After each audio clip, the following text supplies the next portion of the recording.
आते हैं बच्चे अपने अगले टाइप की तरफ, टाइप नंबर 3। और सुनो, इसमें इस टाइप में जो कॉन्सेप्ट यूज होंगे वो ऑलरेडी मैं आपको पढ़ा चुका हूं। ऐसे कौन से कॉन्सेप्ट है सर? जरा देखो बच्चे, आप एक बात बताओ मुझे, एक सिंपल सी आप बात बताओ मुझे कि अगर मैं किसी भी चीज को 10% के लाभ पर बेचता हूं, किसी भी चीज को 10% के लाभ यानी कि 10% के प्रॉफिट पर बेचता हूं, तो उसका सेलिंग प्राइस कितना होगा? किसी भी चीज को मैंने ना 7% के लॉस पर बेचा, हानि पर बेचा, तो उसका सेलिंग प्राइस कितना होगा? बताओ। ये दोनों केस आप मुझे बताओ, ये दोनों केस में सेलिंग प्राइस उसका क्या हो जाएगा? आप कहेंगे कि सर अगर किसी भी चीज को 10% के प्रॉफिट पर बेचा जा रहा है ना, तो उसका जो सेलिंग प्राइस होगा, उसका जो विक्रय मूल्य होगा, वो 100% से ज्यादा होगा। देखो दिमाग में दो दो जो तार है ना, दो वायर सीधे रखो। लाभ का मतलब 100% से ज्यादा, हानि का मतलब 100% से कम। ये दो वायर सीधे रखो बस दिमाग में, बाकी सब कुछ अपने आप चलता जाएगा। तो यहां अगर उसने 10% का प्रॉफिट बोला है तो सेलिंग प्राइस हो जाएगा 100% से ज्यादा 110%। यहां उसने 7% का लॉस यानी कि हानि बोला है, तो हानि मतलब 100% से कम। कितना? 100 में से 7 घटाओगे तो 93% का सेलिंग प्राइस है। क्या ये दोनों चीजें आपके जो वायर हैं दिमाग में क्लियर हैं? अब इन्हीं दोनों वायर, इन्हीं दोनों तार के ऊपर ये टाइप है। कैसे? जरा देखना। सवाल आपको पढ़ना है, करना नहीं है। करूंगा पहला सवाल मैं, बाकी बहुत सारे क्वेश्चन हैं ऐसे, वो करेंगे आप खुद।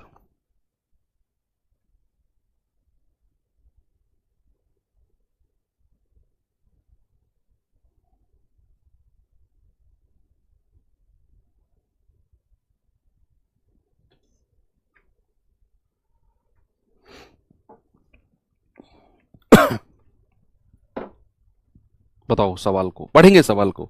सवाल करा 240 में एक वस्तु को बेचने पर, 240 रुपए में एक वस्तु को बेचने पर एक व्यक्ति को 10% की हानि होती है। अब अगर 20% के लाभ कमाने के लिए उसे इस वस्तु को किस कीमत पर बेचना चाहिए? इंग्लिश में कहता है person suffers a loss of 10% by selling an article for 240, at what price should he sell this article to earn 20% profit? देखो यहां मैं आपको समझाता हूं, यहां दो केस हैं। केस 1 क्या है? आप एक दुकानदार हो, कपड़े की दुकान पर बैठे हो, आपने कोई भी कपड़ा आपने 10% के लाभ पर बेच दिया, सॉरी हानि पर, 10% की हानि पर बेच दिया। हानि मतलब क्या होता है? जितने में आप खरीद कर लाए हो उससे भी कम में आपने बेचा है, यानी कि 100% से कम में। तो 10% की हानि पर बेच दिया। अब अगर उसी कपड़े को, जिस कपड़े को आपने 10% की हानि पर बेचा है ना, सेम कपड़े को आप अगर 20% के लाभ पर बेचना चाहो तो कितने रुपए में बेचोगे? और ये 240 जो दिया हुआ है पता है क्या है? जब आप 10% की हानि पर बेचते हो तो 240 रुपए में बेचते हो, 240 में। क्या ये सवाल में आपको ये चीज क्लियर हुई? हल्का सा इस बात का आभास हुआ कि इस सवाल में कहीं भी क्रय मूल्य का बारे में उसने नहीं पूछा कि क्रय मूल्य बताओ या फिर कितने रुपए में वो खरीद कर लाया था।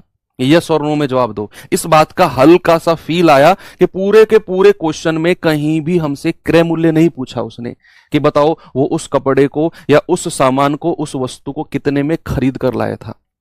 आप कहेंगे यस सर, बिल्कुल हमें लगा उसने पूछा कि अगर वो 20% का लाभ कमाना चाहे तो किस कीमत पर बेचेगा। कहीं भी क्रय मूल्य नहीं पूछा उसने।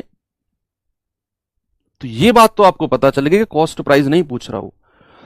अब दूसरी बात आपको फील आई होगी, नहीं आई होगी तो अब आएगी कि उसने यहां दो विक्रय मूल्य का जिक्र किया है, दो कॉस्ट प्राइस का उसने जिक्र किया है। कौन कौन से सेलिंग प्राइस? 2 विक्रय मूल्य का जिक्र। एक तो जब वो 10% की हानि पर बेच रहा है, और दूसरा जब वो 20% का लाभ कमाना चाहता है, जब वो 20% का लाभ कमाना चाहता है। दो विक्रय मूल्य, तो दोनों विक्रय मूल्य का रेशियो बना लो। ऐसे सवालों में क्या करना है बच्चे? दोनों जो उसके सेलिंग प्राइस है ना, उनका आप रेशियो बना लो। कैसे? जरा देखो। पहला सेलिंग प्राइस और दूसरा सेलिंग प्राइस SP2, दोनों का हम रेशियो बनाएंगे। आप मुझे एक बात बताओ कि जब वो व्यक्ति 10% की हानि पर बेचता है तो उसका सेलिंग प्राइस, उसका विक्रय मूल्य कितना है। 10% की, दो तार मैंने बोले थे, दो वायर, 10% की हानि मतलब 100% से कम, तो 10% का लॉस, 10% का लॉस यानी कि बेचेगा 90% में। और जब उसे उस 20% का लाभ कमाना है तो बेचेगा कितने में, 120% में। ये दोनों उसके विक्रय मूल्य है, सेलिंग प्राइस है। तो बच्चे यहां इनका रेशियो बनाना जरा, देखो परसेंट से परसेंट गया, 30 से जाएगा, 3 तिया 9 और 3 चौके 12, यानी कि हमें जो रेशियो मिल गया है 3-4 का मिल गया है। अब हमारे पास जो ये 240 है, सामने देखेंगे, जो ये 240 रुपए है ना, ये वो वाला रुपया है जब वो 10% का लॉस कमाता है। 240 यानी कि 240 रुपया 3 यूनिट का मान है। भाई 10% का लॉस यही था ना, और यहां 20% का प्रॉफिट है, 20% का प्रॉफिट। तो ये जो 240 रुपए उसका विक्रय मूल्य है, ये कब, जब वो 10% की हानि होती है उसे, और उस टाइम विक्रय मूल्य कितना है, 3 यूनिट।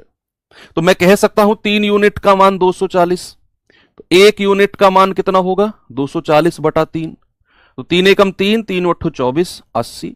तो 4 यूनिट का मान कितना होगा, 4 गुणा 80, 4 अट्ठू 32, 320 रुपया, और यही मेरा जवाब होगा।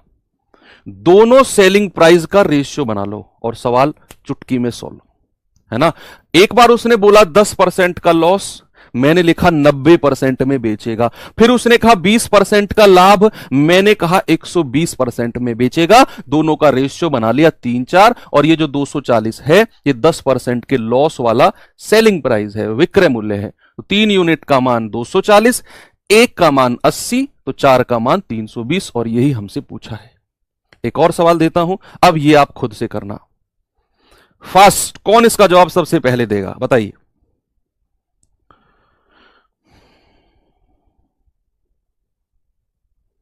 बताएंगे बच्चे सभी लोग।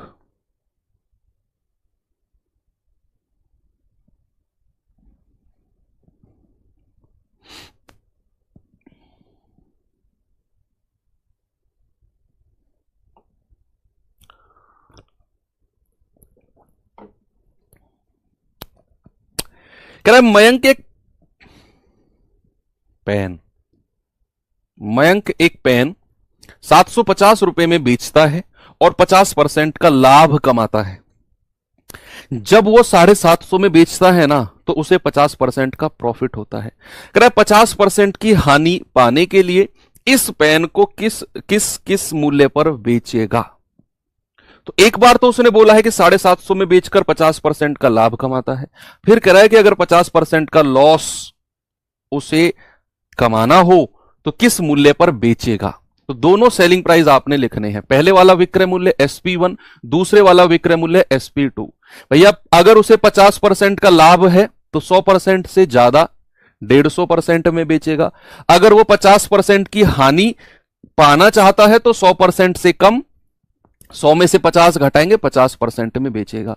परसेंट से परसेंट उड़ गया, 50 एकम 50 और 50 तिया 150, यानी कि दोनों सेलिंग प्राइस का जो रेशियो है वो 3:1 आ गया।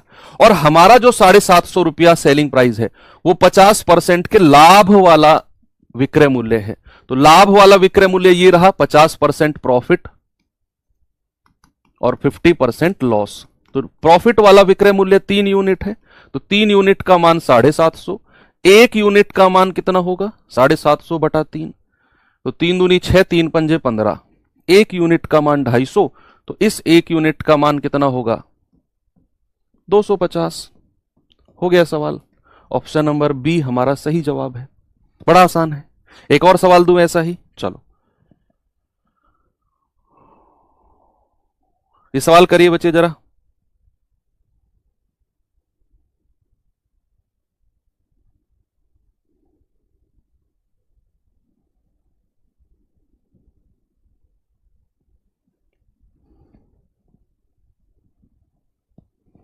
बताओ। सवाल कहता है साइबॉल ने 8% की हानि पर एक कमीज, 8% की हानि पर एक कमीज 345 रुपए में बेची। अगर वो 12% का लाभ प्राप्त करना है उसे, तो कमीज की बिक्री कितने रुपए में की जाएगी। या कितने रुपए में वो कमीज को बेचेगा अगर वो 12% का लाभ कमाएगा तो दोनों का आप सेलिंग प्राइस लिख लो भाई। पहले तो वो 8% की हानि पर बेच रहा है तो 345 में बेच रहा है, जब वो 12% के लाभ पर बेचेगा तो कितने में बेचेगा। तो दोनों सेलिंग प्राइस, पहला SP1 दूसरा SP2, तो 8% की हानि 100 में से घटा दो 92% और 12% का लाभ 100 में जोड़ दो 112%। ठीक है भाई, तो यहां से आप परसेंट से परसेंट उड़ा दो, 4 से काटेंगे, 4 दूनी 8 4 तिया 12, 4 दूनी 8 4 अट्ठू 32। तो ये रेशियो बन गया 23 और 28 का, दोनों सेलिंग प्राइस। अब उसने बोला कि जब वो 8% की हानि पर बेच रहा है तो 345 में बेच रहा है, तो भाई साहब 23 यूनिट का मान कितना है 345 रुपया। तो एक यूनिट का मान कितना हो गया 345 बटे 23। तो आप कहेंगे 23 एकम 23 और 23 पंजे 115। एक यूनिट का मान 15 है तो 28 का मान कितना होगा 28 गुणा 15, 15 अट्ठे 120, 15 दूनी 30 और 12 42, यानी कि 420 रुपए में ऑप्शन नंबर 4 हमारा सही जवाब है। बन गई स्पीड आप लोगों की भाई, है ना। एक और सवाल दूं, चलो एक सवाल और देता हूं, ये सवाल करिए।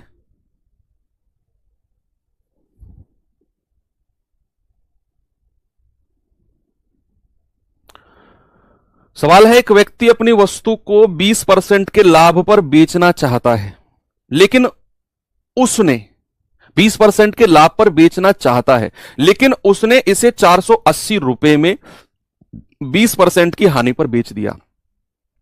अब ये जो 480 रुपए आपको दिया हुआ है ना, ये 20% की हानि वाला विक्रय मूल्य है। तो आरंभ में किस मूल्य पर बेचना चाहता था। तो दोनों तरह के सेलिंग प्राइस का रेशियो बना लो, SP1 और SP2। भाई पहले वो 20% के लाभ प्रॉफिट पर बेचना चाहता है। बच्चे अगर 20% के लाभ पर बेचना चाहेगा तो 120% में बेचेगा। भाई लाभ का क्या मतलब है, मैंने कहा दो वायर सीधे कर लो, लाभ मतलब 100% से ऊपर, लॉस मतलब 100% से कम। अब कह रहे कि उसने इसे 480 रुपए में बेचा और उसे 20% की हानि हो गई। हानि मतलब 100% से कम, कितना 20% यानी कि 80। तो भैया परसेंट से परसेंट उड़ा दो, 4 दूनी 8 और 4 तिया 12, यानी कि यहां जो रेशियो बना है 3-2 का। अब हमें जो उसने 480 रुपए में वो बेचने वाला मूल्य दिया हुआ है ना, ये कौन सा है, जब उसे 20% का हानि यानी कि नुकसान हो रहा है, तब उसने 480 में बेचा। यानी कि नुकसान वाला 20% की हानि, लॉस वाला विक्रय मूल्य तो ये है। तो ये 2 यूनिट का मान 480 है। प्यारे भाई एक यूनिट का मान कितना होगा 480 बटे 2। तो आप कहेंगे 2 दूनी 4, 2 चौके 8, 0। एक यूनिट 240, तो 3 यूनिट कितना होगा 3 0 0, 3 चौके 12, 3 दूनी 6 और 1 7, 720। और यही आपका सही जवाब है। मौजा ही मौजा। एक और सवाल कराऊं लास्ट, फिर आपको छुट्टी कर दूंगा आपकी। चलिए ये सवाल करिए।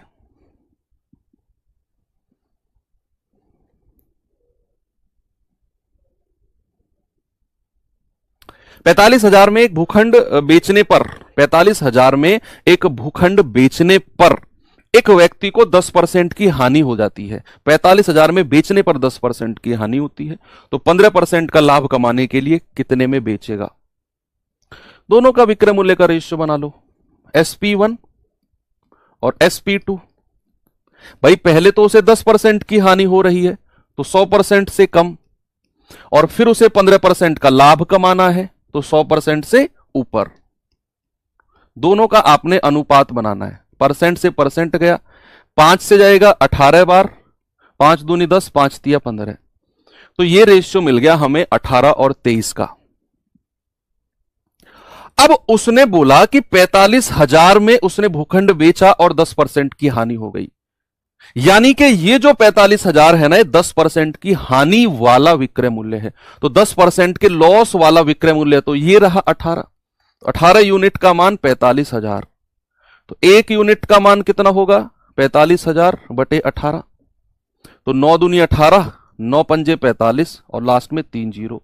2 एकम 2, 2 दूनी 4, 2 पंजे 10 और 2 जीरो। तो 1 यूनिट का मान आ गया 2500। तो 23 यूनिट का मान कितना होगा? 23 गुणा 2500। भाई 2 जीरो तो लास्ट में ऐसे ही आ जाएंगी। 23 पंजे 115, 23 दूनी 46, 46 और 11 57। तो 57,500 रुपए में वो बेचेगा। 57500। एक सवाल अब मैं आपको होमवर्क दे देता हूं, और ये 2024 का आया हुआ सवाल है। अभी जो लेटेस्ट में आपका एग्जाम हुआ है बच्चे, ये आपका आया हुआ सवाल है।